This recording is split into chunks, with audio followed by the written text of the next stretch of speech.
My name is Amy Perforce, and today I'll be telling you about some work I've been doing studying decision making in black swan type events, which many health situations are. So, as a motivation, consider this situation faced by a lot of parents nowadays, which is whether they should send their kids to school given the coronavirus.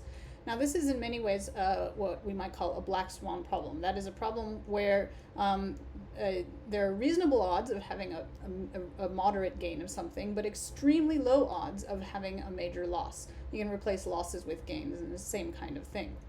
And many health decisions have this form. So both decisions about sort of behaviors that have health implications, like riding a motorcycle, deciding whether to vaccinate or not, deciding whether to have certain surgeries, for instance, and of course many of the decisions we're faced with in the coronavirus are black swan type things.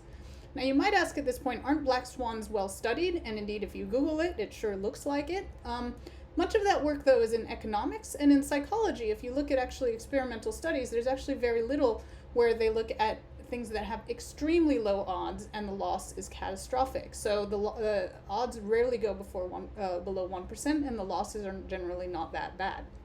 And so what I'm interested in is basically situations like that. Now you might ask, what about having very, very low odds or really bad things makes them qualitatively interesting or distinct from other types of decision problems? And I think there's two things. One is the fact of having very small probabilities has interesting cognitive implications, one of which is the problem of representational resolution. How do we represent these really, really small probabilities?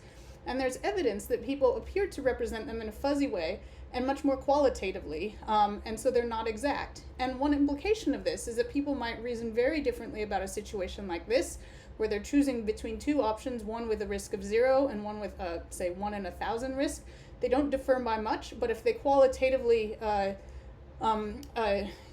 they're encoded in a qualitatively different way, they might really try to avoid that 1 in 1,000, even though it's tiny, and even if it has greater benefit attached.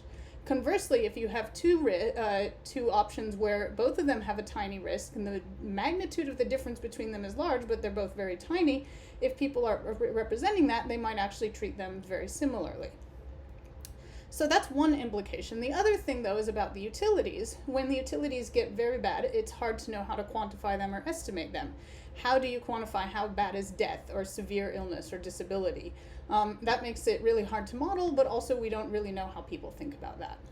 So what I'm going to be talking about today is two sets of studies that address these. The first is about small probabilities, rather wanting to see whether people are sensitive to these tiny changes in magnitude, what that means about their risk preferences.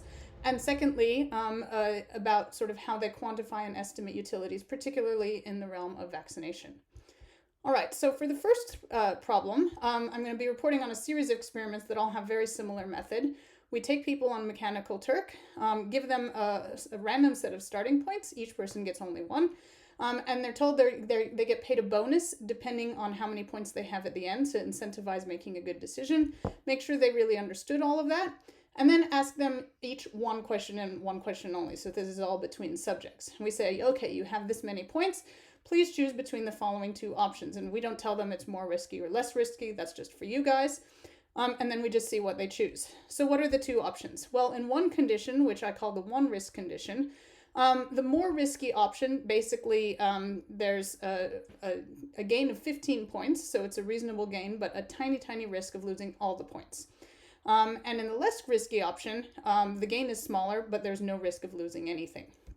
And the difference between them is about 10 and 10,000.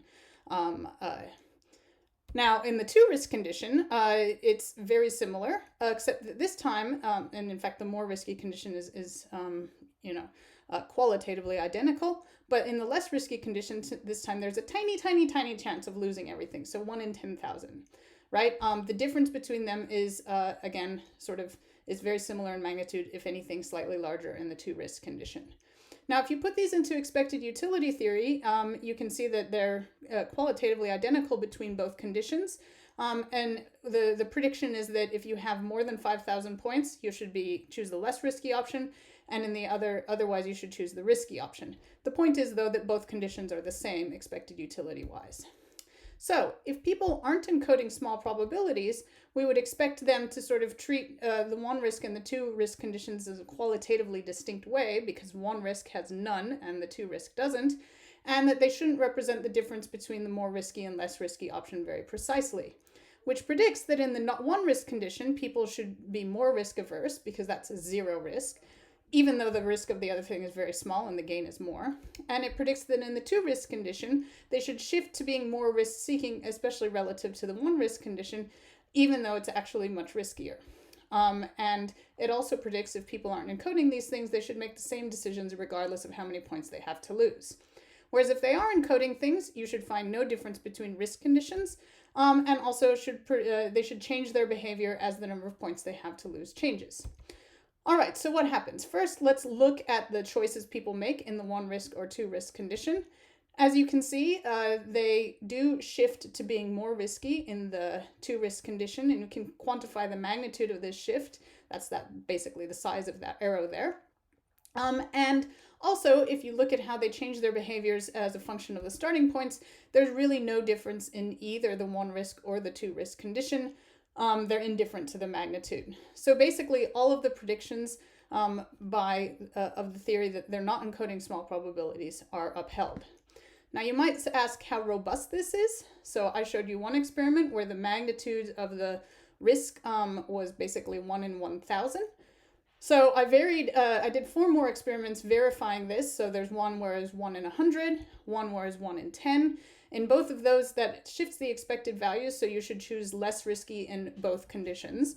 But again, both conditions are the same in terms of the pattern. And in experiment 4, I made it very, very small, 1 in 10,000. So this is tiny, tiny, tiny. And this says in this condition, you should actually choose the more risky option all the time. The real question is whether you see that risk shift in all of the conditions, where people are more likely to choose the risky option in the two risk condition. So as a reminder, that is what we saw in experiment 1. You saw that risky shift. See the same thing in experiment 2, qualitatively very similar. In experiment 4, people are indeed choosing the less risky option more, but you still have that risk shift. And in experiment 3, they're choosing the riskier option more, but still also having the risky shift. So basically, we're seeing the risky shift in all of the conditions. And also in all of the conditions, we see an indifference in magnitude. None of these things are significant. So basically, the predictions of what we'd expect if people aren't encoding small probabilities are upheld throughout. And this does suggest that we would expect people to be more risk-seeking when both options have non-zero risk. The interesting thing is, even if that risk is minuscule, even if it's 1 in 10,000, or indeed 1 in 100,000 in the two risk case in one of the experiments. And so one implication here is that perhaps risky health behavior comes from this perception. If the idea is you can't actually get it to 0, then why bother? And that's why people act very risky sometimes. So that's the first part of today's talk, talking about the implications of small probabilities. Now I want to move on to this question about quantifying the utilities, and I want to do it in a situation that comes up all the time and understanding how people reason about vaccination. So let's try to apply expected utility theory to vaccinations. You have choices, 2 choices, don't vaccinate or vaccinate. If you don't vaccinate, you pretty much have to figure out what's the chance of getting a disease like whooping cough that you could have vaccinated against. How bad is that? And if you do vaccinate, then the question is, well, what's the chance of some negative outcome, say autism? How bad is that? There's maybe some milder outcomes like high fever, which slightly higher chance, but not that bad. And then, of course, a certain chance of no change. So this is the decision you're faced with. And what we wanted to do is basically just estimate all of these things. What do people think about these probabilities and the utilities? Not what are they actually in the world, but what do people think they are? Because that's what they're probably using to make their decisions. So we asked a bunch of people again on Mechanical Turk to estimate these probabilities. So first we asked, what's the probability of a child developing whooping cough if they don't get a vaccination? You can see this distribution of responses. You can see it's all over the map. The modal one was about 5%. We also asked them what's the probability of developing autism because of a vaccination. Somewhat nicely, the mode is 0, but there's a fairly substantial second mode, which is fairly of 0.01. And this actually creates a situation that's pretty analogous to the 1 risk versus 2 risk conditions in the first half of the talk, where the 1 risk is if they believe the probability of getting autism is actually 0, then we can drop that out, and the vaccinate decision looks like something with at least no real catastrophic risk. However, if they do think the probability of getting autism is non-zero, then it ends up looking a lot like the 2 risk condition. The don't vaccinate option is very similar, but the vaccinate now has this other tiny chance of this autism outcome. So now the question is, well, what are the utilities? How catastrophic are these things? And we asked people to estimate these by having them answer relative questions. People are really hard at putting a single objective number, but it's a lot easier to say how much worse something is than something else. So if you ask people for whooping cough or high fever, which is worse, you can say most people thought whooping cough was worse. And if you ask those people how many times worse it is, you can see that the modal response is about 10. So that suggests that, for our numbers, we'll put in that the utility of whooping cough is basically 10 times the utility of fever. These are all negatives, so it's 10 times worse. So putting those numbers in, all that matters is the relative thing. So I said, say fever has a utility of -100, then that means whooping cough is going to have a utility of -1,000. All right, how about autism? Now, most people said autism was worse than whooping cough. And if you actually ask them how much worse is it, most of them, the modal response was that it was 10,000 times worse. Again,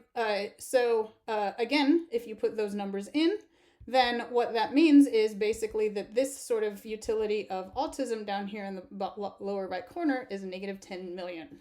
All right, now let's just calculate those numbers. If you calculate these expected values, it suggests that if you see the probability of autism as 0, then you should probably vaccinate. If you see it as not, and you think autism is that bad, then you definitely shouldn't vaccinate.